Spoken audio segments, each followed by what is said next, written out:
인공지능 중심 도시 광주 만들기 사업이 내년에는 더욱 탄력이 붙을 전망입니다. 감염원을 알 수 없는 코로나19 확진자를 통한 지역사회 감염이 잇따르고 있습니다. 전남 지역 오리 농장에서 고병원성 조류 인플루엔자가 확진되면서 방역당국에 비상이 걸렸습니다. 광주 황룡강 장록습지가 국가습지 보호지역으로 지정됐습니다. 시청자 여러분 안녕하십니까? TBS 광주 전남권 뉴스입니다. 광주시가 역점 추진하고 있는 인공지능 중심도시 광주 만들기 사업이 내년에는 더욱 탄력이 붙을 전망입니다. 광주시는 인공지능 중심 산업융합 집적단지 조성 사업 등 주요 사업의 2021년도 정부 예산을 올해보다 103억 5천만 원 증가한 800억 5천만 원을 확보했다고 밝혔습니다. 정부 예산에 반영된 7건의 주요 사업 중 신규 사업은 4건 123억 5천만 원, 계속 사업은 3건 677억 원입니다. 또 2021년도 국비 사업으로 건의한 11개 사업 중에 7개 사업에 국비를 반영하는 성과를 올렸습니다. 한편 광주시는 지난 2월부터 인공지능 분야 국비 확보를 위해 자치구와 연구기관, 대학, 산업체 등으로 구성된 인공지능 국비 대응 발굴 협의체를 발족해 정부 정책과 방향을 검토하고 지역에 맞는 신규 사업을 기획하는 등 한 발 앞서 준비해 왔습니다. 광주와 전남이 사회적 거리 두기를 2단계로 격상한 가운데 감염원을 알 수 없는 코로나19 확진자를 통한 지역사회 감염이 잇따르고 있습니다. 시도 방역당국은 감염원 불상 환자에 의한 N차 감염이 확산하고 있는 만큼 일상생활 곳곳에 코로나19 바이러스가 침투한 것으로 보고 있습니다. 이에 따라 외출과 모임을 가급적 자제하고 거리두기 준수 등 지역민의 방역 협조를 거듭 호소했습니다. 또 역학조사를 통해 확진자들의 지역 내 동선과 접촉자를 파악하는 데 행정력을 모으고 있습니다.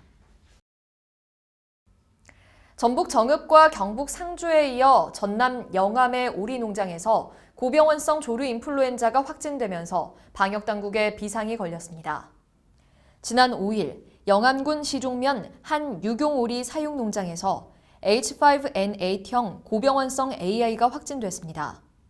전남에서 AI가 발생한 것은 2018년 1월 이후 2년 11개월 만으로 이 농장의 오리 9,800마리와 반경 3km 이내 10개 가금류 농가에서 사육 중인 닭과 오리 등 모두 50만 2,800마리가 살처분됐습니다. 영암에 이어 나주 오리 농장에서도 고병원성 AI 의심 사례가 나오면서 한동안 잠잠했던 조류 인플루엔자 유행에 대한 불안감이 커지고 있습니다. 광주 황룡강 장록습지가 국가가 보전 가치를 인정하는 국가습지 보호지역으로 지정됐습니다. 앞으로 장록습지는 환경부 지원을 받아 체계적인 관리와 함께 훼손지역 복원도 이루어집니다. 습지 보전과 복원 사업에는 국비 70%, 탐방로와 학습관 조성 등에는 국비 50%가 지원되고 습지의 역사, 문화, 환경을 알리는 관리센터와 생태학습 탐방로도 개설됩니다. 광주시는 전국 최초의 도심 속 습지라는 강점을 살려 무등산 유네스코 세계지질공원, 국가하천인 광주천과 함께 광주를 대표하는 3대 생태 관광자원 벨트로 구축할 계획입니다.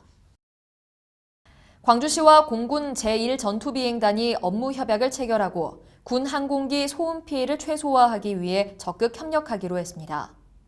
두 기관은 소음 저감을 위한 정보와 자료를 공유하고 야간 훈련 최소화와 이착륙 절차 개선 등 소음 저감 대책을 조정하기 위한 관군 협의체를 구성 운영하기로 했습니다. 광주시는 지역민들이 군 항공기 소음 피해에 대한 보상을 최대한 받을 수 있도록 적극 노력한다는 방침입니다. 고 조비오 신부에 대한 사자 명예훼손 혐의로 기소돼 1심에서 집행유예를 선고받은 전두환 씨가 법원 결정에 불복하고 항소했습니다. 전 씨 측 법률 대리인 정주규 변호사는 최근 광주지법에 항소장을 제출했습니다. 앞서 지난 3일에는 광주지검이 1심 판결에 대해 형량이 지나치게 가볍다며 항소장을 제출해 항소심이 재개되면 전두환 씨는 또다시 광주 법정에 서게 됐습니다. 시청해주신 여러분 고맙습니다.